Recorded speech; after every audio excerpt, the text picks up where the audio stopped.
దైవజనులందరికీ నా హృదయపూర్వక వందనాలండి. ఈ వీడియోలో నేను ఒక ఇంపార్టెంట్ విషయాన్ని మీకు చెప్దాం అనుకుంటున్నాను. చాలామంది అండి జ్ఞానం లేక చాలామంది యవ్వనస్తులు ఏమనుకుంటున్నారంటే మనం బ్యాడ్ కామెంట్స్ పెట్టినా మనల్ని ఎవరు పట్టుకోలేరు అనుకుంటున్నారండి. ఇప్పుడే నేను ఒక మెసేజ్ చూసానమాట.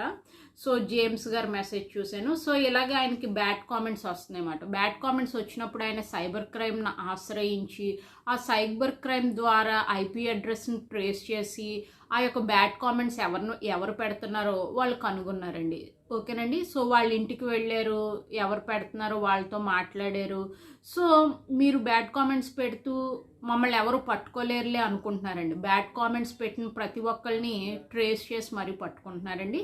సో మీరు ఆకతాయిగా చేసే పనుల వల్ల అనవసరంగా మీ పేరెంట్స్ పరువు అనేది పోతుందండి. ఊర్లో అందరూ ఏం చెప్పుకుంటారు, పలానా వాళ్ళు పిల్లలు బ్యాడ్ కామెంట్స్ పెట్టారు, బ్యాడ్ కామెంట్స్ పెట్టి పోలీసులకు దొరికిపోయారు అని మీకు బ్యాడ్ నేమ్ వస్తుంది, మీ పేరెంట్స్కి బ్యాడ్ నేమ్ వస్తుంది, మీ ఫ్యూచర్ కూడా ప్రాబ్లం అవుతుందండి. మీ మీద వన్స్ కేసు కానీ నమోదైతే ఇంకా మీకు గవర్నమెంట్ జాబ్ అనేది రావడం అనేది జరగదండి. జాగ్రత్తగా ఉండాలి. ఎవరికి మీరు బ్యాడ్ కామెంట్స్ పెట్టకూడదండి. ఎందుకండి బ్యాడ్ కామెంట్స్ పెడుతున్నారు? అంత అవసరం ఏముందండి? సో బ్యాడ్ కామెంట్స్ పెట్టడం అనేది మంచి నేచర్ కాదండి.